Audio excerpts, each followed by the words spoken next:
And welcome to another episode of the Philly BroCast. I am your host, Ryan. And I'm Ryan. What's up, bro?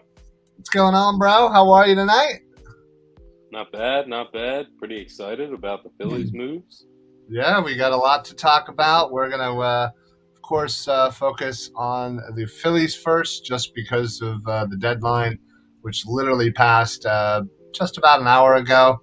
And the Phillies make three, not humongous moves, but pretty, I think, significant moves for the franchise as far as making that push to the playoffs. Your facial expressions tell me you disagree. Well, I would say the two moves are, okay, but getting Syndergaard is enormous. I mean, you see what he's done in the past. You literally watched him against the Phillies. He's a machine. I understand that he had a very, very complicated surgery that could go two different ways for pitchers, but I mean, he's still got it. He's having a decent year this year, so I would still say, because of what his past is like, his pedigree, and the potential to do even better, I would say that's a huge signing. Huge. Well, trade, yes, but yeah, well, listen, they had three clear needs: center field,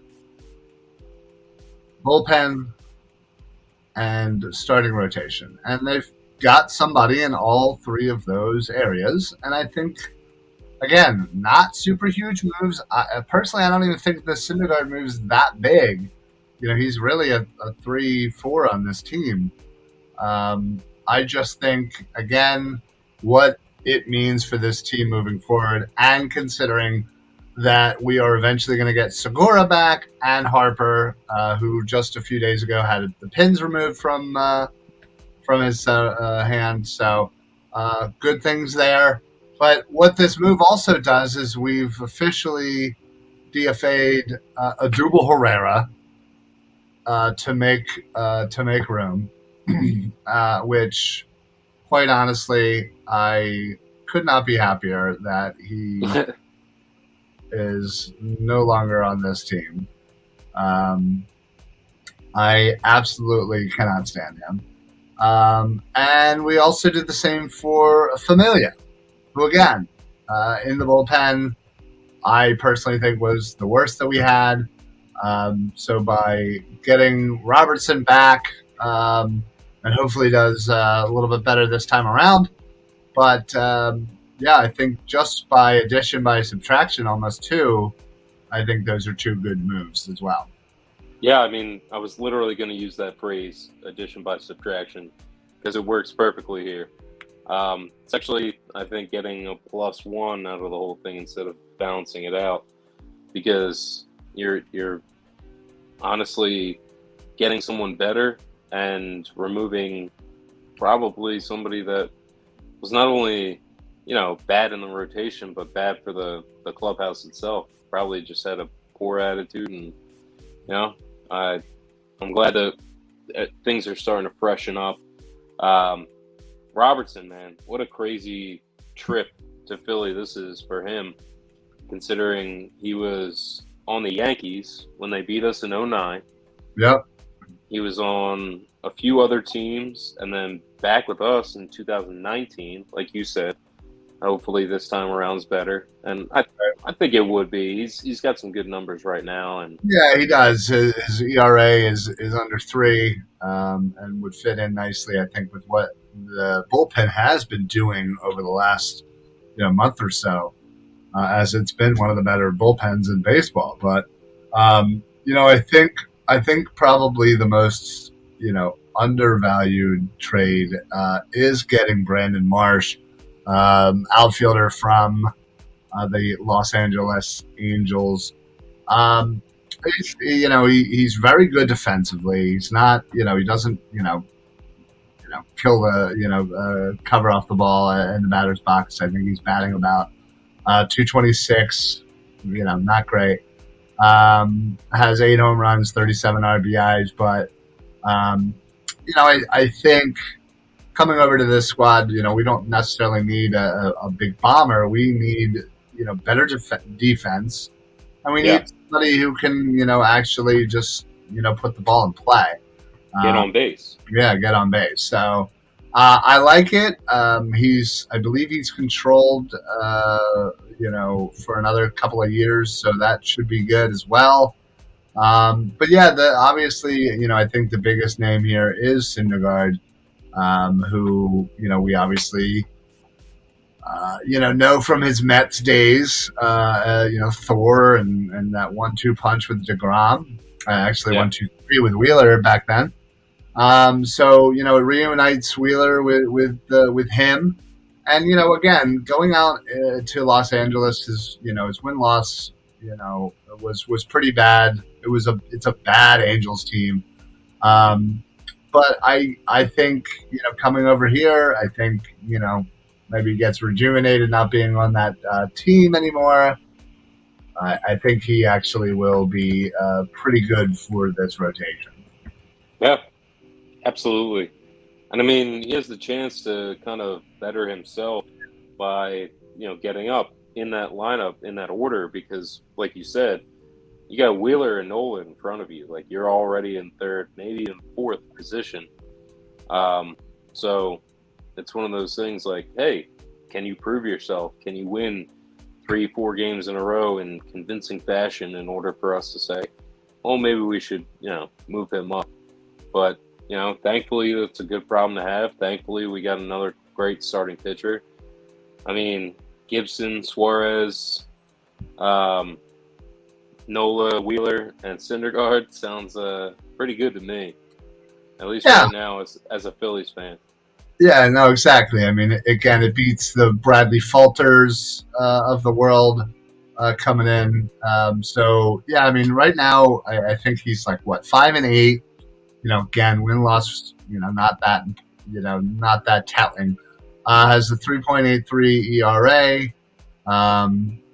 64 strikeouts, 1.21 WHIP in 8 innings pitched. So not bad. And again, coming in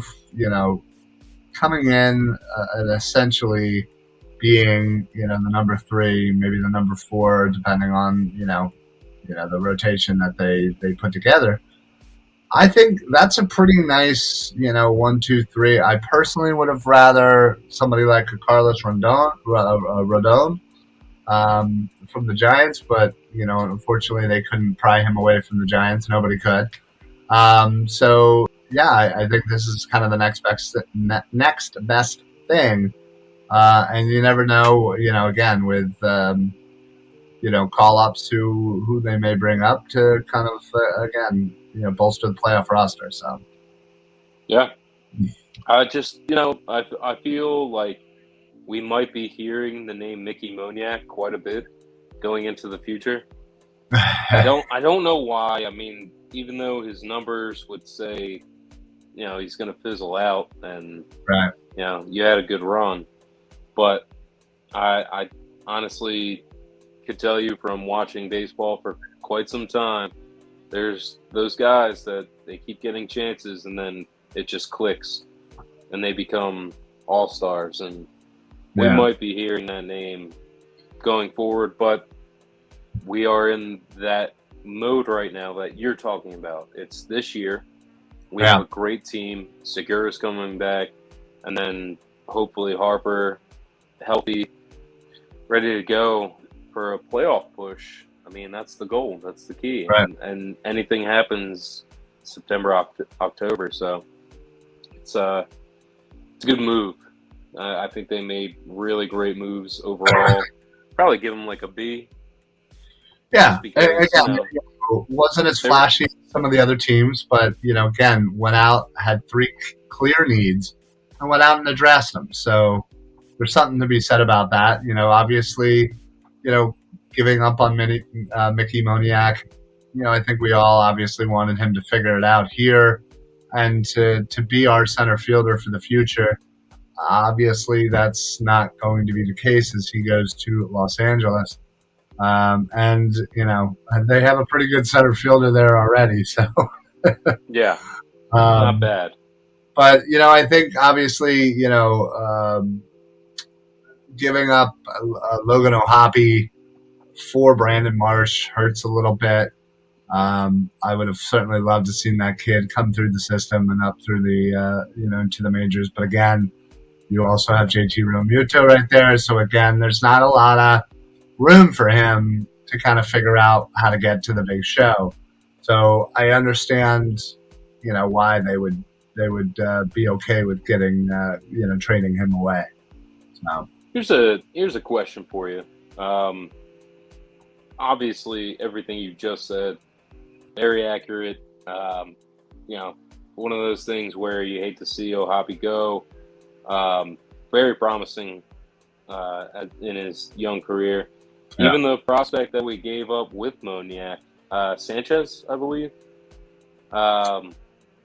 he was having a promising, I know it's small sample, 40 games, but batting very well. Apparently, just doing great work down in that system. But again, what I was going to ask you, here's a good baseball question, is for a catcher who's coming out of college, coming in from high school, whatever it is, and you're in the minors, would you think about joining another position? Because being a catcher is you've solidified your job. It's harder to be a catcher than it is, I think, any other position to be a pro in baseball, because if you got it, you pretty much got it. So would you say to a catcher, hey, maybe, go try third base. Maybe you could be just as good. I think, thanks, Evan. Appreciate it, buddy. Make sure you're liking and subscribing, buddy. Listen, I think versatility is always, something that, as you're coming up, you should strive for. For a catcher, I think it seems like a natural, move over to first base for a lot of catchers, especially as they get older in their career and, can't really be bending down every day. But yeah, I think, coming up, you should be hey, listen, let me get some innings at first base. Let me start learning that. Let me, be versatile, and obviously I can be a great catcher, but again, let me be something else. So I hope, as any kid in the minors, I would hope that, whether you play third base, you should also, want to be able to play short or second. Outfield, make sure that you can play the corners in center field, or, whatever. Making yourself more versatile will give you better chances to not only make the show, but also help your ball club in the future once you actually do make it. Because then it doesn't hamstring them into, in this situation, being oh, well, we already have a catcher and we're not, he's signed with us for another couple of years. I don't see where your path would lead to the majors anytime soon, given who we already have. Yeah. Well, thank you for answering that. It was just a question that, I think that many people would have had, considering the movement of a good catcher. So you're saying, a lot of people say to yourself, you have a good prospect, but I would say that, the good catchers that are coming up are the ones that have the promising career as a catcher. But to your point, you diversify. You make sure that you're good at everything and you can be used. So very cool. Good to know for the young fans out there. Yeah. I mean, again, the Phillies seem to be pretty decently deep at catcher. I think they have a couple of guys in their top 20 that are catchers already. So that's what I mean. So again, it's not like it's that crushing when you lose somebody like that. But again, I think I want to say that at this point now it might be Ricardo Perez, who's I think he's 18, playing rookie ball right now. He's probably our best catcher prospect right now. Now that Okay. Ohapi is gone, but yeah, I mean, we also obviously just traded away, one of our we were hoping promising, um, center fielders, but we seem to have good outfield depth in our farm system anyway, right now. So Yeah. At least good enough to make that move confidently. Right. Well, and that's the thing. You always have to kind of weigh the pros and cons when you're, kind of adjusting your prospects and what you have here. So, Evan, close wild card race with the Cardinals. What is the strength of schedule for the remainder looking like them versus us? All I know is that we have a lot of games against the Nationals, who just traded away yet again one of their stud players. I saw something of like the list of players that used to be on the Nationals over the last 4 years that got traded away. That sounds like an all-star team.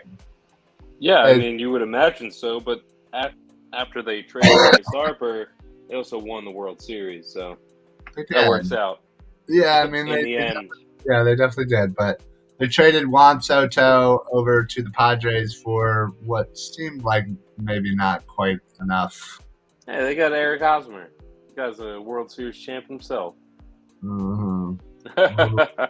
Didn't he refuse to go there, and they had to yeah, exactly. Yeah. It was actually up to him, I'm pretty sure. Yeah, he had a no trade clause, and Washington was definitely on there, as it should be. But no, we play the Marlins a lot as well. I think our strength of schedule is a lot better, just because, again, interdivisional games that we're going to be playing. We play a lot of Marlins, a lot of Nationals.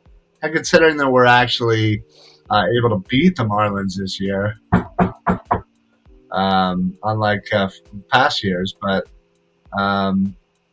yeah, I think going into the rest of the season with the amount of games left, I think we have that advantage. We have some tough matches coming up. I mean, we do. I mean, we're obviously starting that with the Braves right now. Yeah. This is but I don't think we play them again. Yeah, we play them. We play the Nationals a couple times. We play the Mets, I think, once more. We play the Marlins at least twice. I mean, there's a lot of interdivisional games that are going on, and it's going to be tough because the bad teams are trying to ruin the Phillies' day, and the good teams are continuously playing well. Yeah, we've had 2 more series with the Braves, so a total of 7 games. We play the Cubs as well, which they're pretty crappy. Yeah. What's there? Trying to look at the schedule here. So we have, right now we got Braves, then we go 4 to the Nationals, 3 to the Marlins, 3 to the Mets, 3 to Cincinnati, another 4 to the Mets, another 4 with Cincinnati. We played Pittsburgh, Arizona. Again, these aren't. I guess it's not that bad. Yeah, outside of the Mets and the Braves, it's really not great. Well, that's kind of what I was saying. Was these big matchups that are coming up, not necessarily versus the top teams in the league, right? But in our division. Yeah, basically we play 7 against the Mets and 7 against the Braves left. Outside of that, there's not a very good team on our docket. So, well, then we should win all 40 some odd games or whatever it is. Let's freaking go. Let's go. I like that. Off. I know it's a little off, but yeah, I mean it's. But I think there is. What's your overall grade then for the Phillies? I think it's a B+. Deadline moves. I think it's a B+ because they, like I said, they went out and they got, exactly what they wanted, what they needed. Again, it wasn't like a huge splash, but again, they did good things to kind of bolster this team. Addition by subtraction with Familia and Abdul out of here, and then eventual addition with Segura and Harper coming to the squad. Hopefully, Segura soon. Harper potentially early September. I want it to be where he has no pain, no worries, no issues. Yeah. I'd rather stretch that out as long as possible. Yeah, I agree. He's the biggest piece to this team. I would much rather give him another week or so if that means feeling 100% confident in his health and pain management. So I agree. Yeah. And again, hopefully the Phils can kind of give them that by winning games and being in this playoff hunt and being in the wild card lead for that third wild card spot, or even catching up to the Braves. I mean, listen, if they end up sneaking up on the Braves here again, they're holding one of the spots. So if we're in the mix there for any of the wild card spots, and we have Harper coming back, and we don't have to rush him, and we could honestly just be able to give him another week, and hopefully that'll give us more of a push in the playoffs. Couldn't agree more. It's a tough situation just because you don't want to rush him at all, but it's a good situation because that, like you said, he got his pins out recently, so now it starts PT. Now it starts a lot of recovery. I mean, what is it? Yeah, August 2nd. If he comes back as a prime condition athlete in a month, I would expect him to have almost full range of motion in this hand. Yeah, I would hope so. Yeah. So, yeah, I mean, it's looking good. I'm pretty excited now because they made the moves that literally we talked about, I think, 2 weeks ago. Just saying, like, yeah, we need an outfielder. Yeah, we need some relief help. Yeah, another starting pitcher might work. And it's been working out well, especially with Eflin. I think he just moved to the 60-day list. Yeah. Yeah, so, I mean...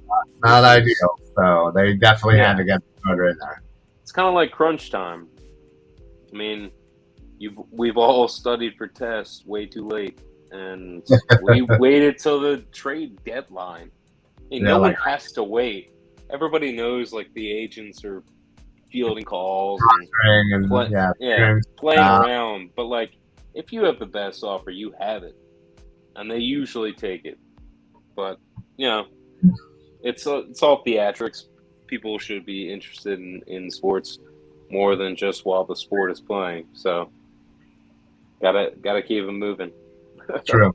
Very true. So, yeah. So I'm glad the Phillies made these moves. Hopefully, they end up working out really well. I really do like Robertson.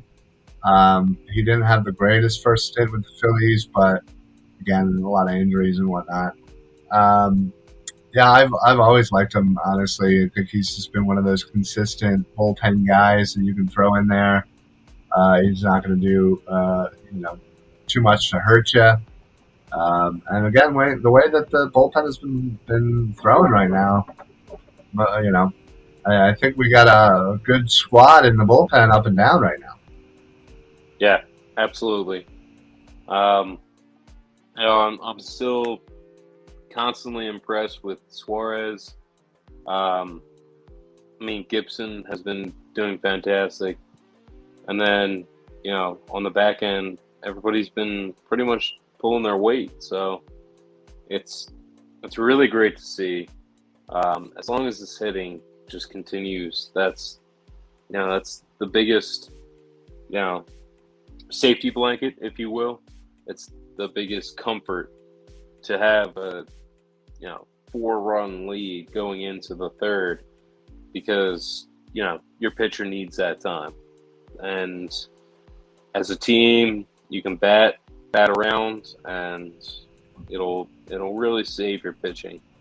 Yeah. Just those minutes, moments, whatever it takes for somebody to rest up a little bit more and then get pumped up, by the offense that's being driven in. That's another thing. Like, you see a lot of these pitchers that, they're in a 0-0 game through 4, and then, your home team just starts hitting dingers or, singles, or, it's just adding up. It's heating up. The atmosphere's electric. And then you go out as a pitcher, all you want to do is deliver. And usually that's a motivating factor. So with the hitting that we have, the pitching that we've acquired and already have, I feel very confident that we can make this wild card. I don't see anything stopping us but us. So that's the key. Just keep moving, keep pressing, and I really think this team has it. Overall, it's great. Great outfield for its certain positions. Now an even better, pitching staff, and then the infield, for the most part has done its job. And defensively, I think adding the pitching and another outfielder is just perfect. Yeah. So we're gonna do well. Yeah, no, agreed. There were certainly other outfield prospects or rumors floating around that I would have loved to have looked into. Benintendi was one guy I really wanted. Obviously, he ends up going to the Yanks. But yeah, I think for what they had and what they gave up, I think it was a successful trade deadline. So, all right, real quick, I just wanted to thank everybody coming in from the Painted Lines. We have started a wonderful partnership, and it's been going on for a few months now. Actually, probably a little longer than that. Where we stream on their YouTube, they stream on our Facebook. And we've even combined for some shows, and we hop on each other's, podcasts and whatnot. So it's been, great getting to know these guys, and kind of doing shows with them. So I look forward to continue that. So welcome everybody. If you're watching from the Painted Lines YouTube, we welcome you, and stop in and say hi. Always love to know when people are watching from the Painted Lines YouTube.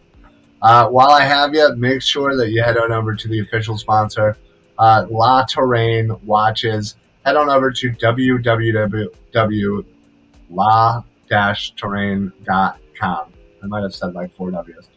Only 3. So la-terrain.com.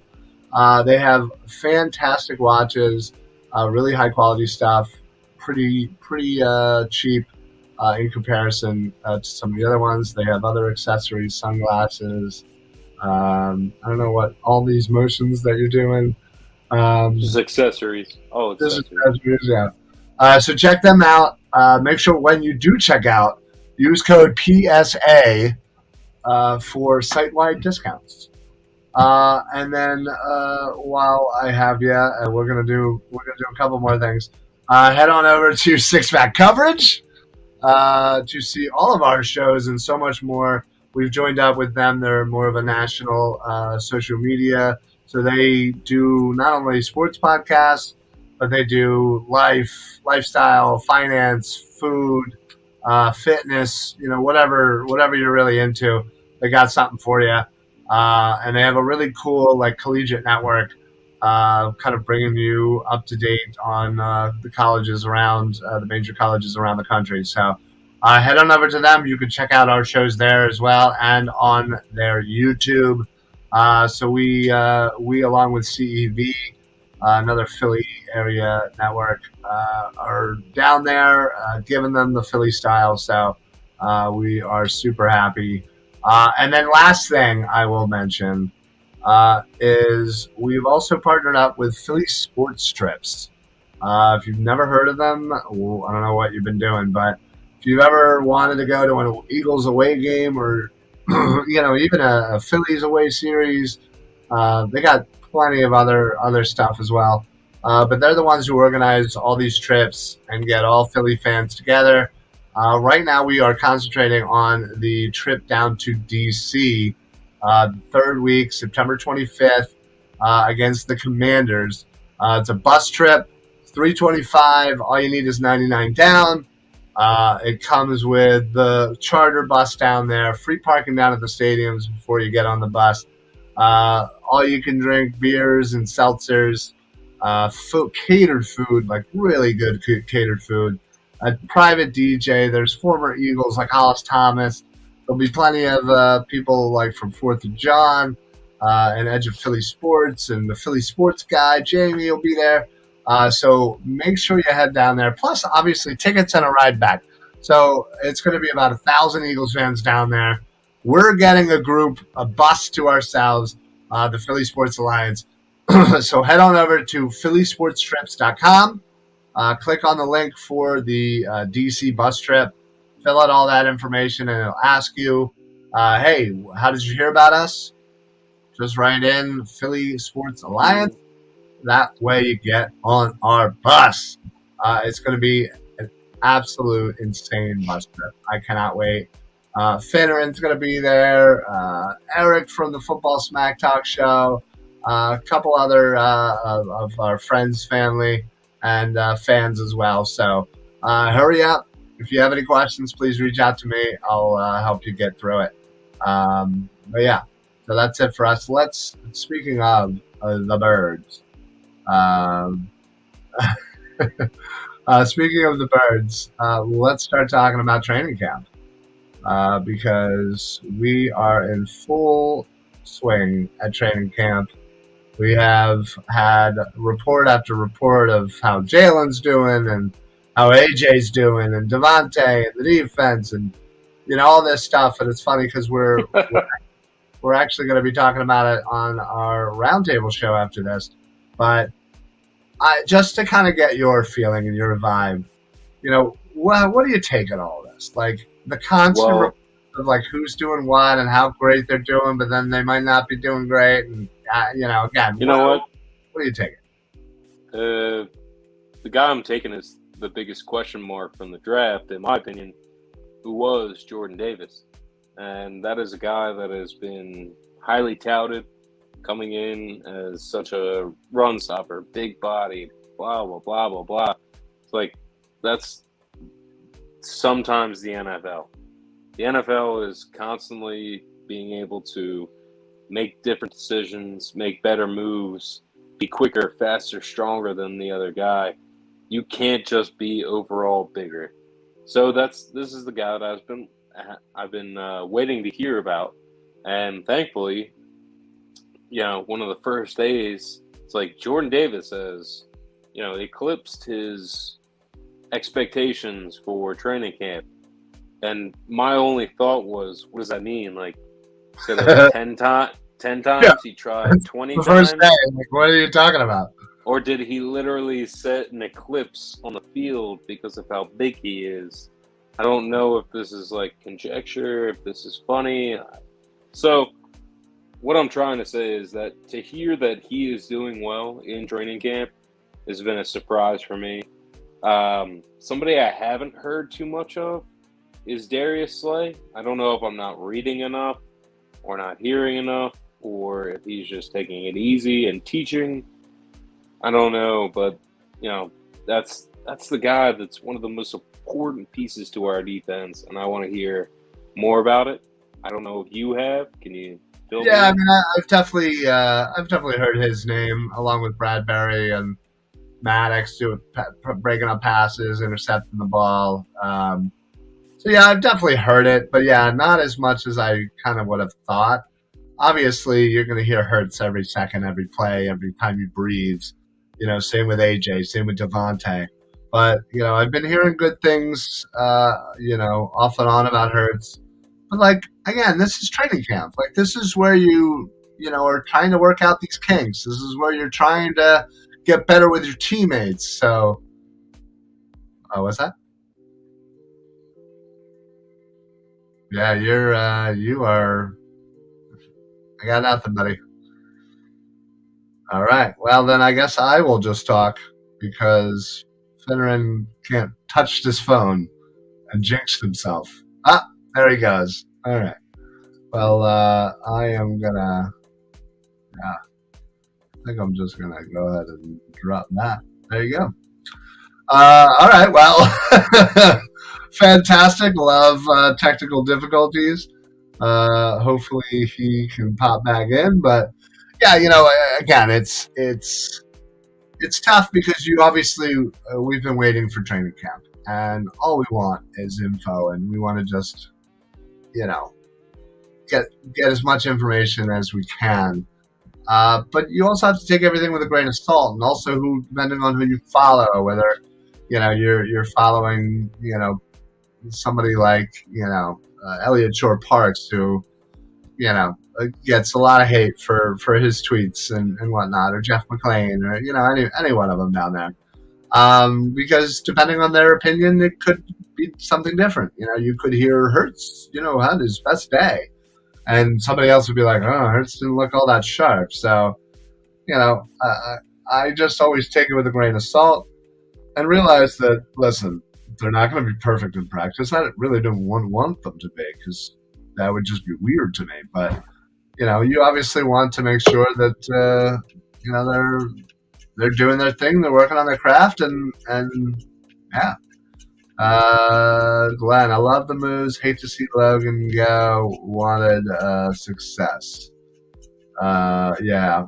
Ohapi was a tough pill to swallow, just because he's been lighting the crap out of hitting the cover out the ball. Let's go ahead and bring Rye. You there? Rye? Yes, I'm here. Okay, stop touching stuff. I can't. It's like you're jinxing yourself. I am. Okay. You're right. All right. Good. Sorry about that. All right. Well, had a call. Had to take it. My apologies. Can I ask who the call was? You can ask, but I'm not going to tell. Okay. Do you need to continue said call? No, we're good. Okay. Sorry about the interruption. Pumped about the... If I had 3 guesses, would I need the first 2? Yeah, probably. Oh, okay. So then it's definitely not who I think it is. I don't think it is. But anyway. Yeah, so I was just saying again, it's training camp. Let them work these things out. Obviously Hurts isn't going to go 100 for 100 with 100 touchdowns and whatnot. He's going to make mistakes. Let's not overreact. Excuse me. Let's not overreact. As anybody, excuse me. Anybody who spends any time on Twitter realizes that any time one of the reporters down there says anything, it's a complete and utter overreaction, and people freaking out. And, Hurts sucks. We should trade him. We should bring back Foles. Or, Miles sucks. He's just going to get hurt. Blah, blah, blah. So, it is what it is. Well, that's most of the critics. That's not even like a doctor or anything. That's a critic just saying Miles Sanders sucks. Yeah. So, but yeah, as I was saying, we obviously want to ingest as much of this information as we can, as quickly as we can, and we just got to realize that they got 11 days until their first preseason. You got a lot of things to work out. Preseason's even a shell of itself, of past years. We might see a tiny bit of the first team, but really, we're probably not going to see much, to be perfectly honest. Good. And that's good. Yeah, I mean, they're so cautious about, injuries right now, and I get that. So I don't feel like you need to extend the season if you have one less preseason game. Yeah, personally, I think Evan, making fun of you because you were just like. Yeah, I was trying to type, but it's okay. Okay, can I just ask, does this person know that you have a show on Tuesday? I don't think so. Okay. And they definitely don't know that we have a show at 8 o'clock. We do. Do I know this person? I don't know, man. Well, You know what? it's your job to let your For friends. whatever reason, you're like diving into the phone call that I got. But I tell all my friends, don't freaking call me. Don't even text me. All right. Well, this person called, and I felt it was important enough to answer. So that's all you need to know. Well, I'm gonna need to know more afterwards. You know what? I'm gonna be there in about 20 minutes just to slap you in the face. I can't wait. This is gonna be awesome. Oh, good. It is. Dude, I'll have the front door wide open. Come on, right in. I'm sure you didn't. I will. I'm gonna go up and do it right now. Anyway, so this Sunday is the one and only public practice down at the Link. Super excited. We'll be down there. If anybody's down there, let us know. We'll meet up, have a beer, do whatever. It was definitely Betty White. Yeah, no, she's definitely dead. Sorry, Evan. Thank you, Evan. Thank you all for commenting, watching.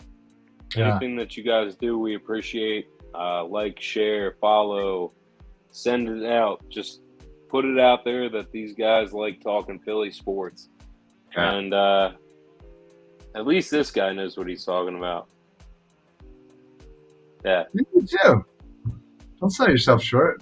You just, But thank you all for watching, listening, sharing, telling your friend, telling your aunt, telling your great-grandfather. Ooh, that's he's not going to listen because he can't hear. But and also because he's gonna be attentive. He doesn't know what this new phone thing is. But just put some flashing lights in front of him, and he's got your love. Some epilepsy. That's good. All right. Well, yeah, we are going to head out, but before we do, what is your thoughts on the Sixers and this whole allegation of tampering and all this? This has been going on for a month. A whole month. No news. It's no new news. No new news. No new news. No new news. Yeah. So honestly, I mean, the whole tampering thing is very confusing to me, because if a former player is your friend and you're just talking to him as a friend, can you literally not talk about your work? I mean, as two professional athletes, your work is your life. You played together. Right. How can't you talk about your professional career in text message if you're not, within a few 100 miles of each other, and you just want to take a quick plane ride or whatever it is? I mean, honestly, why can't these two players talk to each other and say, hey, you know what, Philadelphia's been really great to me? That doesn't mean anything. Right. But I know that's the verbiage that's taught to these guys. Right. It's literally taught to them to say, you know what, I love San Antonio. I visited there 3 times. It's fantastic. It sounds like a robot, but that's how you have to protect yourself. Apparently, which is ridiculous. Like, everybody does it. Like, I don't know why they're so concerned about it. Like, if the guy didn't want to go there, he wouldn't have gone there. He wouldn't have signed a contract. Like, you know what I mean? Like, I'm sure he had 10 other people talking to him about come here. Like, just because he signed to the Sixers doesn't mean anything. So. Hey, I have a trivia question for you. Oh. It's been a while, but I have one. At the time, he was the youngest quarterback to win his second MVP. Who was this person? It's not an Eagles question, it's a football question. At that time, quarterback win their second MVP? I'm thinking of like who all has 2 MVPs. You have 45 seconds. Due to the fact that if anyone's watching, they don't want to just sit here and see you Right. think. So I'm going to talk a little bit. Ooh. I'm going to keep giving you time. You have about 35 seconds now. Is it 90s and later? Yes. That's a big hint. Well, kind of. Okay. Right. So Man, it's tough. I'm gonna go with who it's a won quarterback. championships? Yeah. AFC or NFC? That's too big of a hint. No, it's not. It just cuts it in half. Well, technically, it would, but not if the previous 4 years were AFC winners. How does it cut it in half?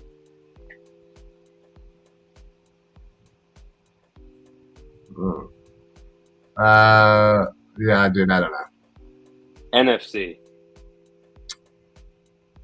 Did Russell Wilson win too? I don't think No. he did. I don't think he did. Well, if he did, he wasn't the youngest. That's not who I was thinking. Or he was. Actually. He was actually. You know what? He might have actually been the youngest. I said youngest at the time that he won. And you said 90s or later. So this You got 10 seconds. All right, well, name one of the best quarterbacks you've ever heard of. Joe Montana. Okay, it's Brett Favre. Brett Favre. Okay, I didn't think he won his second one until later. He won his second one in '96. Oh wow! How old do you feel? Very, very old. Yeah, you should. I was in high school.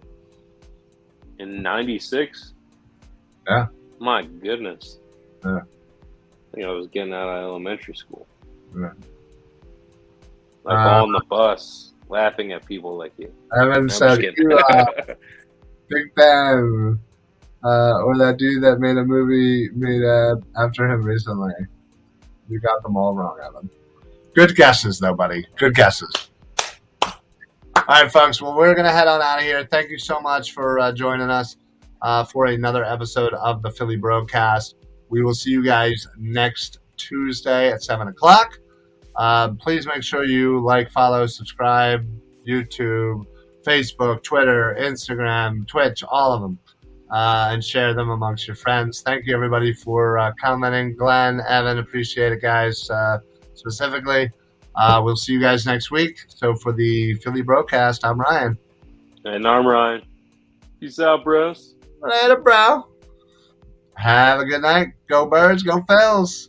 Go Birds. Go Birds.